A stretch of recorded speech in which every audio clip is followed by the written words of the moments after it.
Hello viewers, आज हम इस वीडियो के अंदर डिस्कस करने जा रहे हैं कि स्कॉलरशिप को नीड कम मेरिट स्कॉलरशिप।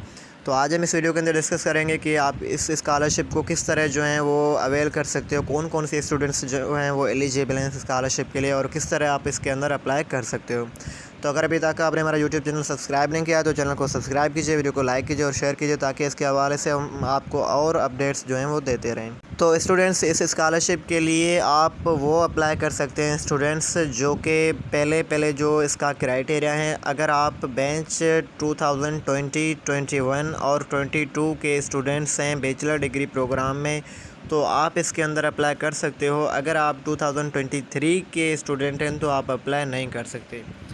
यानी कि वो स्टूडेंट्स जो कि 2020, 21 और 22 के हैं वो अप्लाई कर सकते हैं इस स्कॉलरशिप के अंदर, बाकी नहीं कर सकते। इसके अलावा अगर आप जो है मास्टर डिग्री के प्रोग्राम में हो तो आप अगर 2022 सेशन में हो तो अप्लाई कर सकते हो। अगर एमफिल में हो तो 2021 के स्टूडेंट हो तो आप अप्लाई कर सकते हो, बाकी इसके अलावा कोई स्टूडेंट्स इसमें अप्लाई नहीं कर सकता।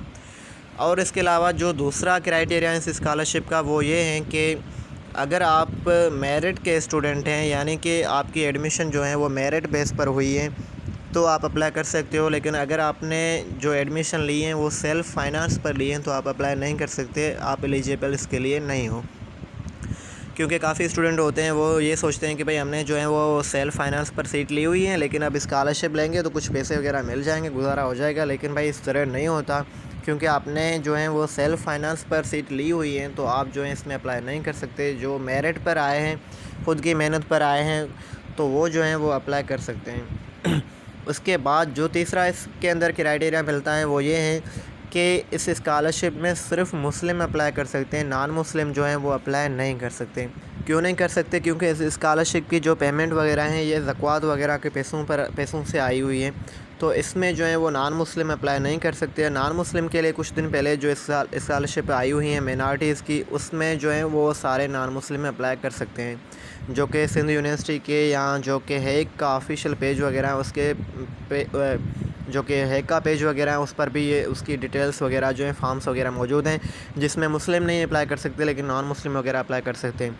लेकिन इस स्कॉलरशिप में सिर्फ मुस्लिम स्टूडेंट्स जो हैं वो अप्लाई कर सकते हैं, बाकी स्टूडेंट्स जो हैं वो अप्लाई नहीं कर सकते।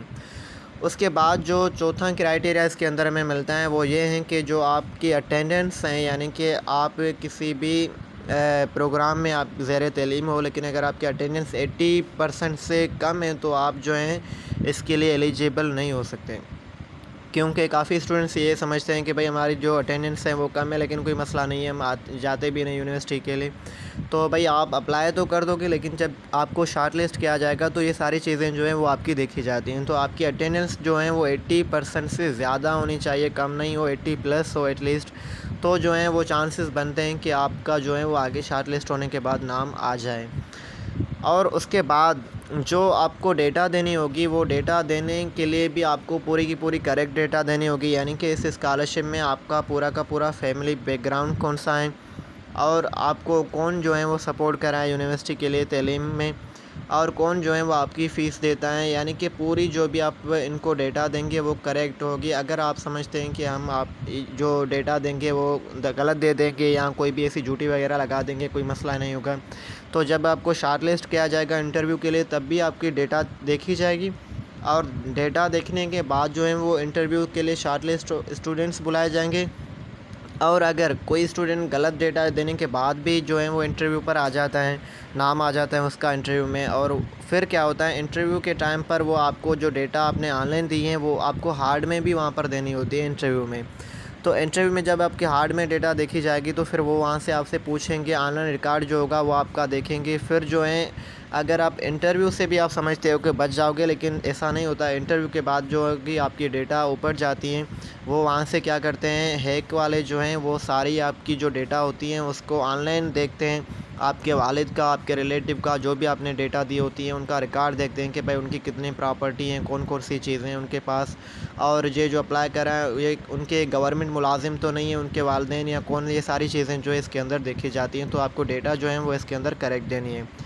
अभी जो मेन बात आती है कि आप इसमें किस तरह अप्लाई कर सकते हो, इसमें अप्लाई करने के लिए जो है वो आपको सबसे पहले अपने यूनिवर्सिटी का पोर्टल खोलना है। यहाँ पर लिंक भी दी हुई है आप इस पर भी जा सकते हो। यहाँ जो है आप जो अपना यूनिवर्सिटी का पोर्टल खोलते हो जिसमें आप अटेंडेंस या जो भी सब्जेक्ट सिलेक्शन वगैरह करते हो, रिज़ल्ट देखते हो, तो वो आपको जो है वो पोर्टल खोलना है।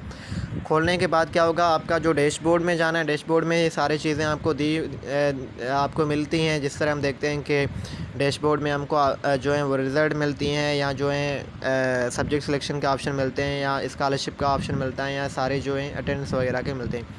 तो आपको क्या करना है, आपको जो है स्कॉलरशिप वाले ऑप्शन पर क्लिक करना है। और जैसे ही आप स्कॉलरशिप वाले ऑप्शन पर क्लिक करोगे तो वहाँ पर आपको 10-12 जो है स्कॉलरशिप दिखेंगी, जहाँ पर जिसके सामने लिखा होगा you are not eligible, application is expired वगैरह ये चीज़ें लिखी होगी। लेकिन लास्ट में जो है वो आपको नीड कम मेरिट की स्कॉलरशिप मिलेगी, उन्हीं के नीचे लगा होगा। अगर आप नीचे उनको देखोगे तो वहाँ पर जो है नीड कम मेरिट स्कॉलरशिप आपको दिखेगी, उसके सामने लिखा होगा अप्लाई नाउ। अप्लाई नाउ पर जब आप क्लिक करोगे तो उनका सारा स्कॉलरशिप का जो है वो फॉर्म आपके सामने आएगा। लेकिन इसके लिए आपको क्या करना है, मोबाइल पे नहीं फिल करना, आपको कोशिश करें कि आप लैपटॉप या कंप्यूटर वगैरह पे इसको फिल करें, ताकि जो भी आपकी डेटा वगैरह हो वो दुरुस्त जाए। ऐसा ना कि मोबाइल के चक्कर में जो है वो आप गलत डेटा लगा देते हैं, या जो है वो वहाँ पर फॉर्म आपको सही नहीं दिखता, तो ये सारे मसले वगैरह होते हैं, जिसकी वजह से भी आपका नाम कट सकता है। तो आपको वहाँ पर क्या करना है कि आपका जो फैमिली इनकम है वो भी आपको देनी है। उसके अलावा आपके फैमिली में कितने जो हैं वो बंदे हैं, भाई कितने हो आप, बहनें कितनी हैं, उनमें से कौन से जो बच्चे हैं वो स्कूलों में पढ़ते हैं, प्राइवेट में पढ़ते हैं या गवर्नमेंट में पढ़ते हैं, उनके एक्सपेंडिचर कितने कितने उनके खर्चे हैं, ये सारी डेटा जो है आपको देने पड़ते हैं। उसके अलावा जो है आपके वालिद क्या करते हैं, गवर्नमेंट एम्प्लॉय हैं या नहीं है, अगर हैं तो भी आपको वहाँ पर बताना पड़ेगा, और उसके अलावा अगर नहीं है तो भी बताना पड़ेगा। गवर्नमेंट एम्प्लॉय के अलावा अगर कोई भी आपका जो वालिदैन है काम करते हैं तो भी वो सारी चीज़ें आप उसके अंदर लगा सकते हो। उसके बाद आपकी फ़ैमिली इनकम देखी जाती है कि फ़ैमिली इनकम जो है कितनी है आपकी। और फैमिली इनकम के लिए जो है वो आपको फैमिली इनकम का सर्टिफिकेट भी देना पड़ेगा, यानी कि आपके वालिद का या आपका जो भी फैमिली के अंदर मेंबर हैं जो कि आपको सपोर्ट करते हैं, उसका जो इनकम सर्टिफिकेट होगा वो आपको बनवाना पड़ेगा।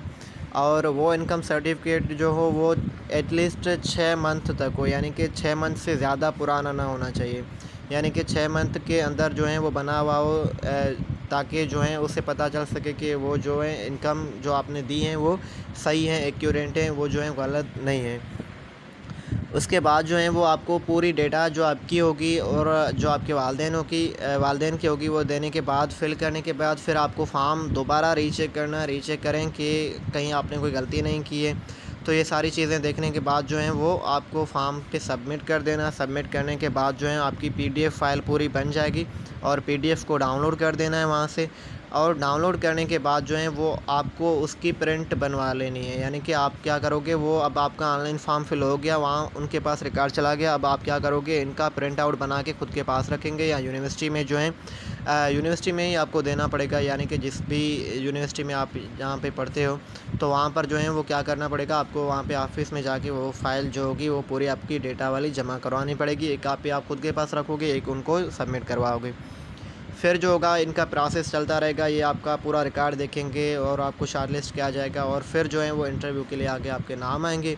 और इंटरव्यू में भी जो आपने डॉक्यूमेंट्स वगैरह दिए होंगे वो देखे जाएंगे, इंटरव्यू के लिए आपको बुलाया जाएगा, आपका इंटरव्यू लेंगे, सारी चीज़ें आपकी देखी जाएंगी, और फिर जो होगा वो आपका आगे रिकॉर्ड भेजा जाएगा, और जो भी स्टूडेंट्स एलिजिबल होंगे उनके नाम जो है फाइनल लिस्ट के अंदर आते हैं।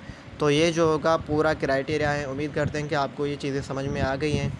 तो इसी के साथ जो है जुड़े रहने के लिए और भी इस तरह की जो है अपडेट्स लेने के लिए हमारे चैनल को सब्सक्राइब कीजिए, वीडियो को लाइक कीजिए और शेयर कीजिए, ताकि और भी हम आपको इसी तरह की जो न्यूज़ हैं या इसके हवाले से जो अपडेट्स वगैरह हैं वो देते रहें।